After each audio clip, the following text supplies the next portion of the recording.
할렐루야. 지난 한 달은 참 바쁜 시간들이었습니다. 매 시간, 매 주일마다 사실 새벽에서 시작해서 피택자 교육까지 다 마치고 나면 하루가 참 녹초가 된다는 말이 그럴 때 쓰는 것 같습니다. 주일 저녁에는 보통 7시 반, 8시 되면 잠자리에 들어야 될 만큼 아주 피곤하기도 했습니다. 게다가 임직식과 또 기독교 총연합회에서 주관한 풋살 대회를 어린이 풋살 대회를 진행하게 되어져서 풋살 대회 팀도 한 20개 팀이 나왔기 때문에 그 준비하는 과정이 쉽지 않았습니다. 그것을 동시에 6월 3일, 6월 10일 연속되는 주간이었기에 동시에 준비해가는 것이 참 많이 분주하고 바쁘고 또 시간도 분주했지만 마음도 많이 분주했던 시간들입니다. 그 이후로도 사랑도를 방문하고 또 목장을 신방하고 그리고 외부의 노예 회의와 또 외부 설교를 감당해야 되고 제가 요즘 또 이런 걸 하고 있습니다. 운동을 좀 열심히 해보려고 합니다. 살 빠진 것 같지 않습니까? 저 살이 좀 빠졌는데 아무도 안 알아봐 주셔서 제가 좀 살이 조금 상미했을 때보다 좀 쪘습니다. 그래서 이거 안 되겠다 싶어서 열심히 좀 운동했는데 그 바쁜 와중에도 운동 시간을 지키기 위해서 또 약속된 목사님들과 약속을 지키기 위해서 분주하게 뛰어다녔는데 정말 많이 피곤하기도 하고 힘든 나날들이었습니다. 이런 일들을 하면서 참 많은 좋은 사람들을 만나기도 하고 사랑의 수고와 믿음의 헌신을 보이는 매우 좋은 동역자들도 만나기도 하고 또 매우 피곤하기도 하고 지치기도 하지만 함께하는 것이 참 즐겁다 좋다 이런 생각이 들 때가 참 많았습니다.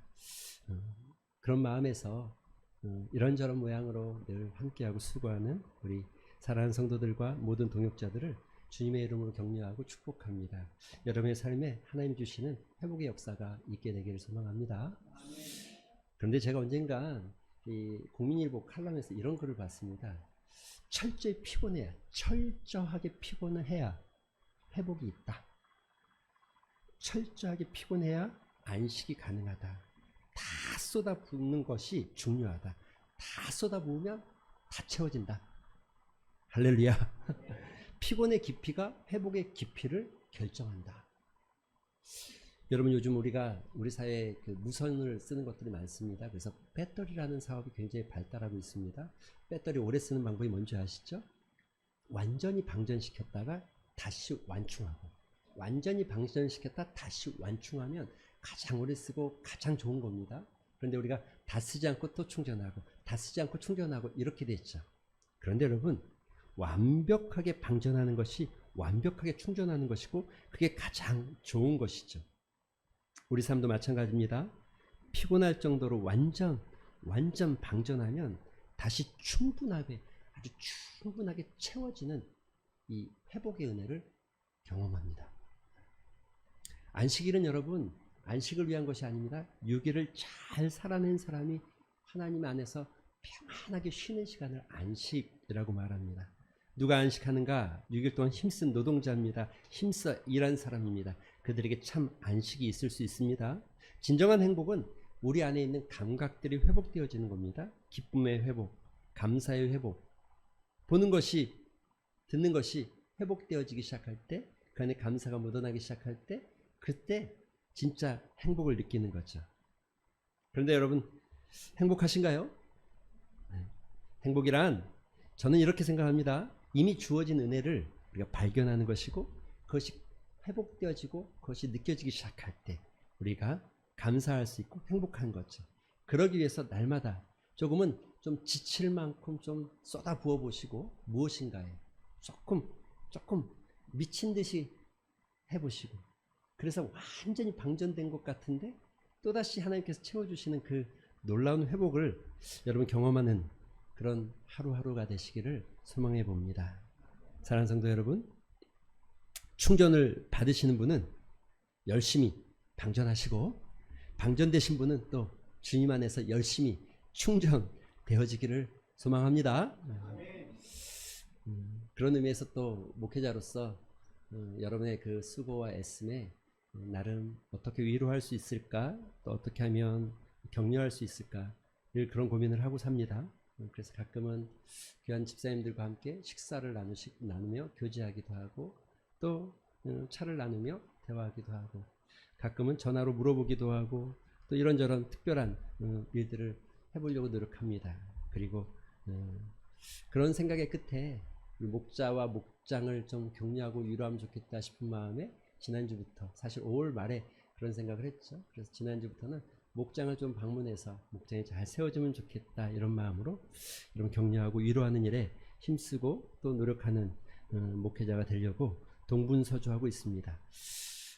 여러분 목장 참여하시고 또 목장 안에서 제가 줄 수 없는 위로가 흘러가길 소망하고 목장을 통해서 우리 교회에서 주는 이 영적인 큰 은혜, 그러나 작은 은혜들이 이 목장 안에서 흘러가서 회복되어지고 또 그것이 우리 예배와 연결이 되어지고 삶은 끊어지는 것이 아닙니다.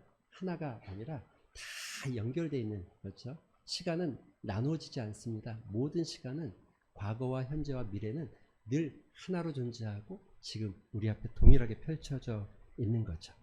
그러므로 모든 시간 안에서 모든 삶 안에서 하나님께 영광이 되어지고 또 하나님을 선하게 만나고 하나님이 주시는 은혜 앞에 선하게 세워지는 하루하루가 되기를 소망해 봅니다. 사람들은 어떤 인생을 살아갈까요? 어떤 마음을 가지고 살아갈까요? 믿음은 그냥 마음과 입술의 고백으로 끝나지 않습니다. 그 믿음은 여러분 삶에서 드러나기 시작하는 걸 우린 이렇게 말합니다. 그것을 신앙생활이라고 얘기합니다. 신앙생활은 믿음은 내 고백이고 그 고백이 삶을 따라서 살아가기 시작할 때 신앙생활이 되어지는 것입니다. 이걸 또 다른 말로 하면 믿음의 길을 간다라고 말할 수 있겠죠. 길이라고 하면 다양한 생각이 들겠지만 인생을 이야기하는 것이고 인생을 표현하는 하나의 방법이고 우리의 삶을 나타내는 하나의 방법이겠죠. 길이라는 것에 대해서 여러 글들이 많은데 저는 가끔 이 원로들의 이야기 듣는 것을 참 좋아합니다. 이어론 교수의 마지막 수업을 읽으면서 좋았고 또 여러분 지금 김영석 교수 연세대 석좌 교수죠. 철학자, 서양 철학자 김영석 교수의 이야기도 참 좋아합니다.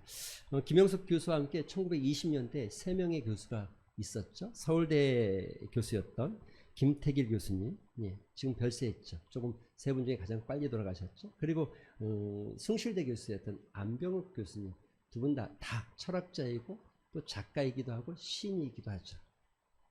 그런데 이 안병욱 교수님의 글 중에 수필 같은 시가 하나 있는데 그게 제가 한번 읽어보겠습니다. 여러분 좀 마음을 모아서 한번 들어봐 주시면 좋겠습니다. 인생의 옳은 길이라는 겁니다. 한 인간으로서, 한 남성으로서, 한 여성으로서, 한 시민으로서, 한 한국인으로서 옳은 길을 가고 있는가? 길을 잘못 가면 올바른 목표에 도달할 수 없습니다. 성공의 길을 원하는 사람이 날마다 낭비와 거짓과 게으름을 취한다면 그는 불행의 길로 전락하고 말 것입니다. 향상의 길을, 행복의 길, 승리의 길을 지향한다고 하면서 사치와 향락과 타락의 생활을 계속한다면 그는 절망과 비극의 길로 갈 수밖에 없습니다. 인생은 부단한 선택의 과정입니다. 산다는 것은 스스로 선택하는 것입니다. 우리는 자기의 선택과 그 결과에 대하여 스스로 책임을 져야만 합니다. 우리의 선택 중에 길의 선택이 있습니다. 나는 어떤 길을 갈 것인가? 나의 가정과 나의 사업은 어떤 길을 가고 있는가? 인간은 저마다 자기의 길을 걸어갑니다. 산다는 것은 나의 길을 가는 것입니다. 남이 나의 길을 걸어줄 수 없습니다. 나의 생명은 유일합니다. 나의 생애는 일회적입니다. 나는 오직 한 번 나서 한 번 살고 한 번 죽는 인생입니다. 나는 나의 길을 옳게 가고 있는가? 우리는 우리의 길을 바로 가고 있는가? 쉬지 않고 열심히 가고 있는가? 개인이든 가정이든 기업이든 국가건 나는 옳은 길을 가고 있는가? 우리는 바른 길을 걷고 있는가? 우리는 언제나 이 물음 앞에 서야 합니다. 역시 원로들의 이야기와 인생의 그 깊이에서 묻어나는 글들은 우리의 삶을 진지하게 돌아보게 하는 어떤 효과가 있는 것 같습니다. 물론 하나님의 말씀 보다 더 뛰어날 수는 없지만 가끔은 이런 원로들의 어떤 글들이 우리의 마음을 울리기도 합니다. 여러분, 우리는 나는 옳은 길을 가고 있는가? 나는 바른 길을 걷고 있는가? 나는 옳은 믿음에 있는가? 나는 바른 믿음의 삶을 살고 있는가? 우리는 언제나 이 물음 앞에 서야 합니다. 오늘 본문은요, 여러분 다 한번 좀 보셨을 만한 이야기인데, 예수님이 이제 순환을 앞두고 있습니다. 제자들에게 마치 고별 설교처럼 하고 있는 내용입니다. 14장이지만 그 내용은 이미 죽음을 이야기하고 있고 고별을 이야기하고 있습니다. 예수님이 자신이 아버지께로 가는 것을 그들이 있을 곳을 마련하기 위함이라고 하면서 이렇게 말씀하십니다. 여러분이 읽진 않았지만 내가 가서 너희가 있을 곳을 마련하면 다시 와서 너희를 데려다가 내가 있는 곳에 너희도 함께 있게 하겠다. 너희는 내가 어디로 가는지 그 길을 알고 있다. 이렇게 말합니다. 그런데 그때 여러분 5절 읽지 않았죠? 5절에 보면 도마가 이렇게 말합니다. 주님, 우리는 주님께서 어디로 가시는지 모르겠는데 어떻게 그 길을 알 수 있습니까? 주님이 어디로 가는지 잘 모르겠는데 어떻게 알 수 있습니까? 이런 물음을 갖죠. 그때 예수님께서 이렇게 대답하십니다. 6절 우리가 오늘 읽었죠? 내가 곧 길이요 진리요 생명이니 나로 말미암지 않고서는 아무도 아버지께로 올 사람이 없다. 우리는 흔히 이 질문과 대화의 내용 속에서 이렇게 생각합니다. 도마가 질문했고 도마의 질문에 어떤 답을 예수님이 하시는 것 같은 모양입니다. 물론 틀리진 않습니다. 그러나 그 내용은 좀 다르게 인식이 되는 것 같습니다. 예수님은 도마가 묻고 있는 말에 대답했지만 도마가 묻고 있는 말에 대답한 것이 아니라 도마가 가지고 있는 도마의 생각을 바꾸고 싶었던 답이었죠. 도마의 잘못된 생각을 바로잡아 주고 싶었죠. 예수님은 자신이 걸어온 길과 앞으로 당할 순환의 의미에 대해서 말하고 있는 겁니다. 그런데 도마는 아마 예수님이 그 말씀할 때 이렇게 생각했을 것입니다. 내가 알지는 못하지만 어떤 특별한 길이 있나 보다. 예수님께서 나에게 뭔가를 나중에 알려주시지 않을까? 이런 비밀 통로, 어떤 그런 길을 말하는 것이 아닐까? 이렇게 생각할 수 있을지 모르지만 예수님의 이야기는 순환의 길, 십자가의 길을 말하고 있죠. 그런데 여러분 그거 아십니까? 이 이야기가 끝나자마자 이번에는 빌립이 이야기하기 시작합니다. 빌립이 예수님께 이렇게 말씀합니다. 아버지를 좀 보여주시면 좋겠습니다. 아버지를 보여달라. 그래서 예수님이 대답합니다. 빌립아, 내가 이렇게 오랫동안 너희와 함께 지냈는데도 너는 나를 알아보지 못하고 또 나를 본 사람은 아버지를 보았는데 나에게 아버지를 보여달라고 하는구나. 이게 여러분이 읽은 9절의 말씀입니다. 도마나 빌립은 그렇게 오랫동안 예수님과 함께 있으면서 예수님과 함께 하는 것이 곧 구원의 현실이고 또 예수님과 함께 하는 것이 곧 은혜의 현실임을 알고 있으면서도 그것을 경험하면서도 여전히 무엇인가를 찾고 있죠. 아마 이런 생각 아니었을까요? 뭔가 좀 더 신비스럽고 뭔가 좀 더 특별한 신앙적 체험이 필요하거나 뭔가 자신들이 추구하는 어떤 축복이 현실이 되기를 소망하는 마음. 그들은 예수님을 통해서 천국에 이르고 싶어하고 구원에 이르고 싶어하고 하나님 나라를 가고 싶어하고 심지어 하나님을 뵙고 싶다고 말합니다. 그것은 어쩌면 예수님을 어떤 통로 정도, 수단 정도, 또 과정 정도로 생각한 것은 아닐까, 이런 생각이 좀 들어집니다. 내가 길이다, 나로 말미암지 않고서는 아무도 아버지께로 올 사람이 없다라고 했을 때 여기서 예수님께서 말씀하신 것은 예수님 자체가 길인 것을 말하는 거죠. 그 길과 그 목적, 길은 여러분 목적과 구분되지 않습니다. 나눠지지 않습니다. 내가 어느 길을 간다는 것은 내가 어느 목적을 향해 가고 있다는 의미가 되어집니다. 길과 목적이 나누어질 수 있다? 이런 길은 없습니다. 내가 어떤 길을 가고 있다는 것은 바로 그 목적을 향해서 가고 있는 것이 되어집니다. 삶에서는 그렇게 통로와 목표가 구분되지 않는 것입니다. 그래서 여러분 우리가 이렇게 생각할 수 있죠. 어떤 사람이 훌륭한 삶을 목표로 하고 있다라고 생각한다면 그 사람은 하루하루 훌륭한 삶의 길을 가야 할 것입니다. 그래야 훌륭한 삶의 목표에 도달할 수 있겠죠. 근데 오늘 내가 훌륭하게 살아내지 않는데 내일의 훌륭한 목표를 이룰 수 있다? 그것은 아마 영적인 표현으로 사탄이 우리를 속이는 거짓말 정도 아닐까. 이 거짓말에 속는 분들이 많습니다. 예, 특히 제일 많이 속는 일이 뭡니까? 다이어트. 내일부터. 예, 내일부터. 사탄은 늘 그렇게 말하죠. 훌륭한 인생의 목적을 주고 믿음의 목적을 주지만 내일부터. 오늘이 아니라 내일부터.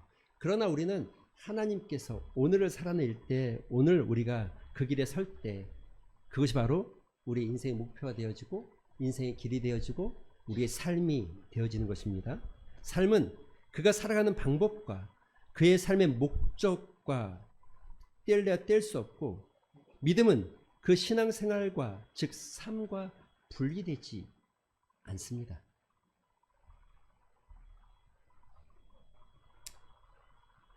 예수님은 공생애를 시작하면서 제자들을 선택하시고 부르셨습니다. 그리고 그들에게 사명을 주셨습니다. 뭐라고요? 예, 여러분이 알고 있는 대로 마태복음 4장 19절에 보면 내가 너희를 사람을 낚는 어부가 되게 하시겠다. 그런데 그들에게 여러분, 예수님은 한 번도 사람을 낚는 방법을 가르쳐 주거나 또 사람을 낚는 방법을 훈련시킨 적이 없다는 거죠. 그저 제자들과 함께 여행하고 세상에서 버림받고 환난을 당하는 자들과 함께 식사하고 많은 재물도 많은 음식도 없이 그저 그렇게 나그네처럼 제자들과 하루하루를 살아가는 삶의 모습이 전부였습니다. 아마 여기에 조금 차이가 있을 것 같습니다. 제자들, 그러니까 예수님은 묵묵히 가셨지만 그들은 좀 다른 생각이 있었을지 모르겠습니다. 예수님 묵묵히 예루살렘을 향해 가고 십자가를 향하여서 한 걸음 한 걸음 내딛고 있지만 제자들은 같은 길을 가는 것 같지만 다른 생각을 가지고 있지 않을까요? 제자들이 기대하는 것은 아마 달랐을 것 같습니다. 그들이 생각하는 것은 이 땅에서 누리는 어떤 부와 명예와 권세였던 것 같습니다. 그래서 함께 걷지만 때론 예수님이 하는 행동들이 이해되지 않고 때론 예수님께서 가는 길이 이해되지 않고 때론 그런 것들이 자기의 삶을 따라가기는 하지만 낙심하게 만드는 이유가 되어졌던 것 같습니다. 하지만 그럼에도 불구하고 그들은 따랐겠죠. 왜요? 기대하는 것이 있으니까. 내가 잘 모르긴 하지만 분명히 이분은 천지를 창조하신 분이고 내가 보니까 병든 자도 낫게 하고 바람과 바다도 잔잔하게 하는 분인 이런 분이니까 아마 내가 잘 모르긴 하지만 분명히 무엇인가 우리가 기대하고 있는 그 목적지에 도달하게 만들 수 있는 능력이 있는 분이야. 때문에 반드시 우리가 생각하는 것을 이루실 것이고 우리에게 복을 주실 것이야 라는 막연한 기대감은 있었을 것 같습니다. 사랑하는 성도 여러분, 오늘 본문의 대화가 바로 그 차이를 분명하게 드러내는 대화죠.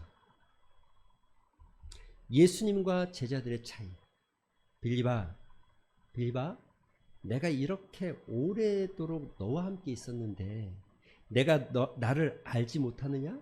나를 본 자는 아버지를 보았거늘 어찌하여서 너는 아버지를 보여달라고 하느냐? 예수님 자신과 함께한 그 시간들과 그 삶 자체가 이미 구원을 말하는 것이었고 하나님의 일하심과 하나님을 드러낸 삶이었다라고 가르쳐 주고 있는 것입니다.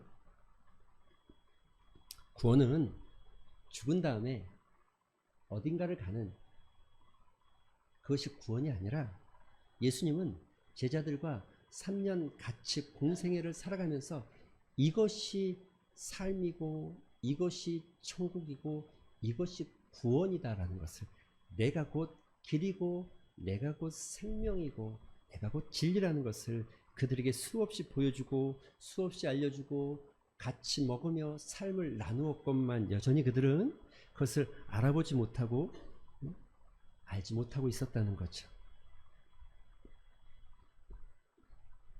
그래서 예수님께서 이렇게 말씀하십니다. 11절.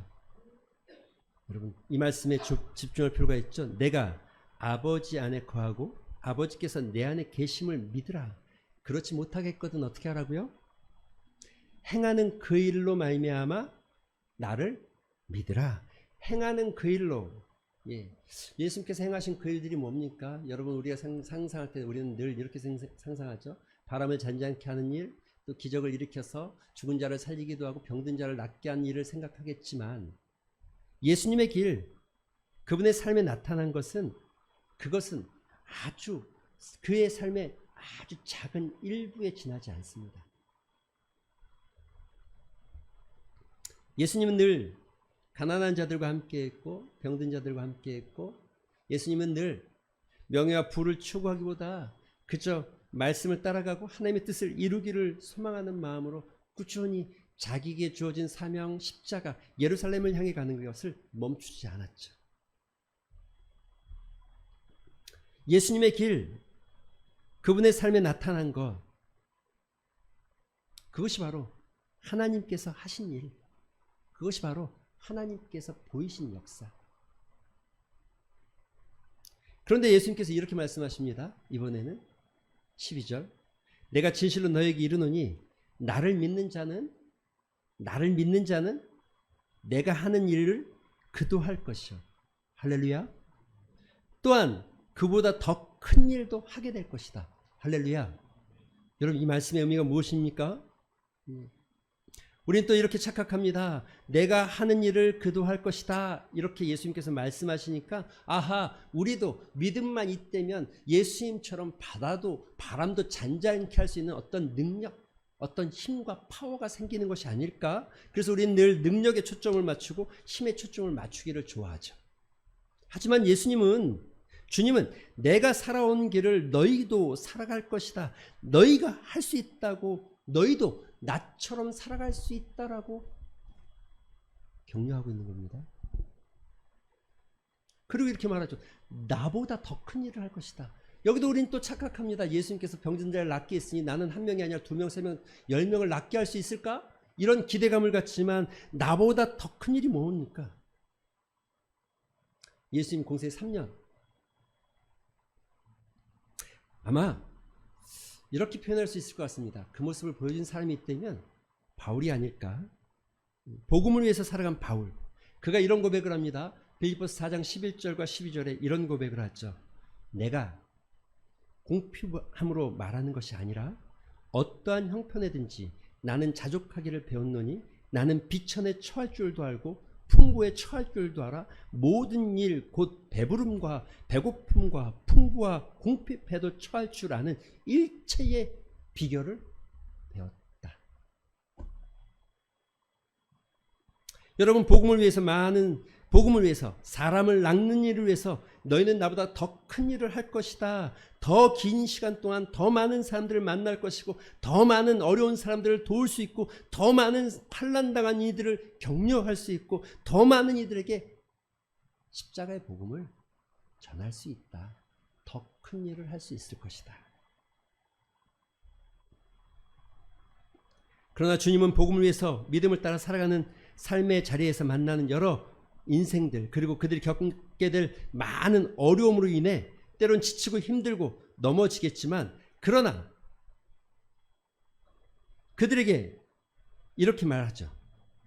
그 힘들고 어려운 사람들에게 여러분이 읽어 오늘 본문 13절과 14절에 이렇게 말합니다. 너희가 내 이름으로 무엇을 구하든지 내가 행하리라. 이는 아버지로 하여금 아들로 말미암아 영광을 받으시게 하려 함이라. 14절 내 이름으로 무엇이든지 내게 구하면 내가 행하리라. 너희는 내 일을 하게 될 것이다. 나보다 더 큰 일을 하게 될 것이다. 너희가 구할 때마다. 바울은 그래서 이렇게 표현하죠. 빌립보서 4장 13절 여러분이 너무나 잘 아는 말씀.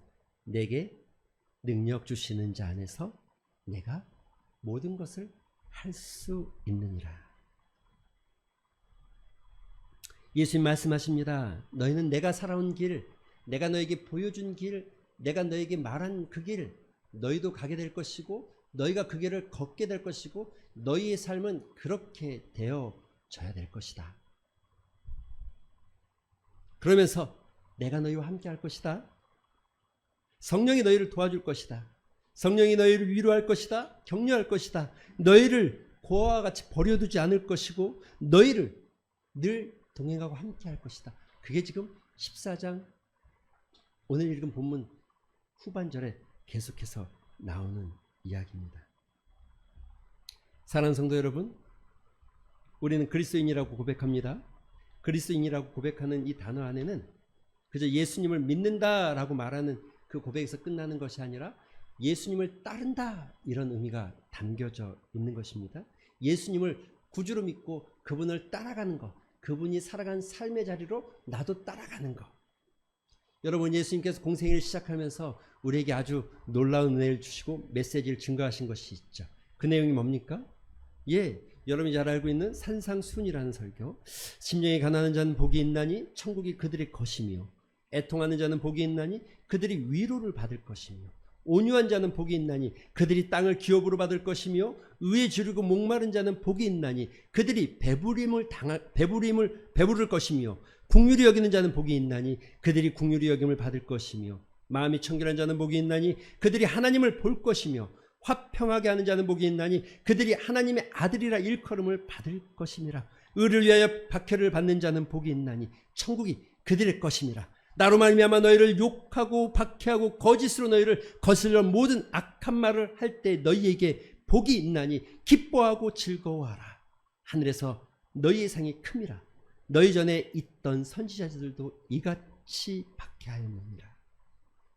여러분, 이 말씀, 예수님께서 이 말씀하신 이 말씀 사실 예수님께서 이 말씀대로 살아가는 삶을 보여주신 것입니다. 이 말씀을 나타내신 것입니다.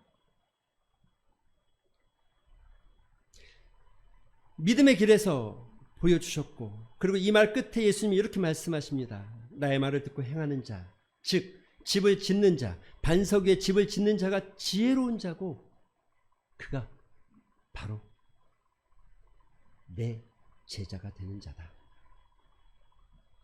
여러분, 믿음은 삶과 분리되지 않습니다. 우리의 삶은 믿음을 증명하는 것이고 우리의 믿음은 삶 속에서 나타나게 되어져 있습니다. 말씀을 맺혀봅니다. 우리는 믿음의 길을 걷는다고 생각합니까? 좁은 문, 생명으로 인도하는 문이라고 말하는데 그 길로 가고 있으십니까? 가끔은 우리가 그 길에 있지 않는 것 같다. 가끔 우리가 그 길에 있다라고 착각하는 것은 아닌지. 예수님이 강조한 그 예수님의 삶과 우리의 가는 길이, 아니 예수님이 그 목표하는 것과 우리가 추구하는 것이 너무도 다른 것은 아닌가? 요한계시록 3장에 보면 라오디게아 교회를 향해서 차지도 아니하고 덥지도 아니한 그 미지근한 모습을 책망하셨는데 그 책망의 이야기는 내가 아닐까 생각해 봅니다. 예수님을 따라 살기 시작한 사람들이 있습니다. 그리고 그들처럼 예수님처럼 그의 삶을 나타내기 시작한 사람들이 있습니다. 그리고 그 이야기가 사도행전 11장 26절에는 그런 사람들을 가리켜서 드디어 성경에 처음으로 등장한 단어 그리스도인이라고 칭했다 라고 말하고 있습니다. 우리에게 주어진 삶은 한 번입니다. 연습이 없습니다. 불투명한 신앙생활처럼, 불확실한 신앙생활처럼 위험한 삶은 없습니다. 니체가 이런 얘기하죠. 인생을 살아가는 이유가 있으면 인생을 사는 이유를 가진 사람은 인생의 어떤 파도 앞에서도 굴하지 않는다. 인생의 어떤 고통도 견딜 수 있다. 그리스도인으로 사는 것은 내 중심에서 예수님 중심으로 삶을 옮기는 겁니다. 내 삶이 아니라 예수님의 삶을 닮아가기 시작하는 것. 그 길 끝에 행복이 있는 게 아니라 우리가 그 길을 가기 시작하는 순간부터 하나님께서는 우리에게 평강을 주시고 행복을 주시지 않을까. 최근에 어떤 집사님과 대화하면서 이런 찬양을 하나, 이 찬양이 굉장히 오래된 찬양인데, 잊고 살았던 찬양인데 부르게 되었습니다. 여러분, 이 강명식 씨가 부른, 아마 이게 1990 한 5년 6년인가 발매됐던 아주 옛날 찬양인데, 승리라는 제목입니다. 여러분 들어보셨습니까? 승리가 무엇인 줄 아는가? 승리가 무엇인 줄 아는가? 더 좋고 편한 가능성의 유혹을 절연히 잘라버리고 오직 주님만 따라가는 것, 바로 승리라네. 승리가 무엇인 줄 아는가? 승리가 무엇인 줄 아는가? 하고 싶은 말, 그 많고 많은 말 힘겹게 억누르고 오직 주께서만 말씀하게 하는 것, 바로 승리라네. 사랑하는 성도 여러분, 여러분의 삶에서 주님이 드러나는 승리의 삶, 이 한 주간도 살아내시기를 주님의 이름으로 축원드립니다. 우리 말씀을 생각하면서 기도하는 시간 한번 갖겠습니다. 기도할 때에 하나님, 믿음의 길에 믿음의 삶을 주님께서 우리에게 보여주신 그 삶을 살게 하여 주시옵소서. 입술로 고백하는 믿음에서 끝나는 것이 아니라 삶으로 증명하는 믿음이 되게 하여 주시옵소서. 이 한 주간도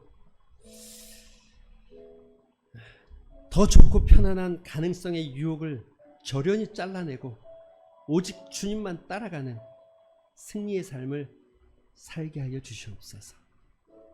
이런 믿음의 고백을 담아서 우리 잠깐 말씀을 생각하면서 한번 기도하는 시간 갖도록 합니다. 기도하겠습니다. 아버지 감사합니다.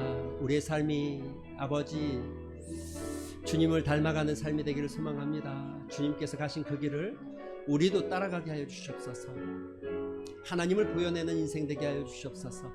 하나님을 보여주는 삶이 되게 하여 주시옵소서. 믿음이 고백되어지고 내 삶에서 하나님이 드러나는 은혜가 있게 하여 주시옵소서. 사랑하는 성도들의 삶을 붙잡아 주시옵시되 저들의 인생 가운데 아버지 하나님이시여 예수님께서 가신 그 길을 따라가게 하여 주시옵시고, 예수님께서 살아가신 그 방법을 따라가게 하여 주시옵시고, 예수님께서 보여주신 그 길 앞에 서는 인생들 되게 하여 주시옵소서. 아버지 하나님, 더 큰 것을 보여내는 인생 되게 하여 주시옵시고, 자족하기를 배우며 주께서 나와 함께 하심으로 내가 모든 것을 할 수 있다라고 고백하는 믿음의 삶을 살 수 있도록 은혜를 베푸시되 이 한 주간도 주님을 드러내는 더 좋고 편안한 것을 쫓아가는 것이 아니라 주님을 드러내는 복된 삶 되게 하여 주시옵소서.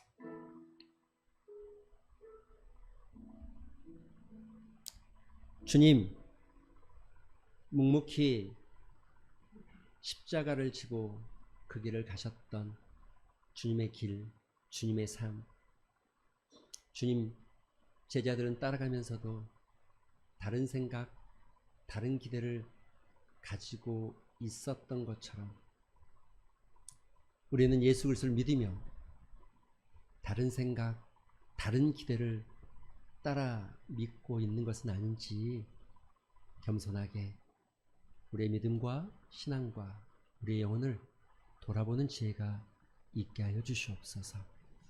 주님 따라가기를 원합니다. 주님이 살아간 그 길로 가기를 원합니다. 주님이 보여주신 그 길에 서기를 원합니다. 하나님을 보여내는, 하나님을 보여주는 삶이 되게 하여 주시옵시고, 믿음의 승리로 그 안에 주시는 은혜와 감사를 고백하는 삶이 되게 하여 주시옵소서. 예수님의 이름으로 기도합니다. 아멘.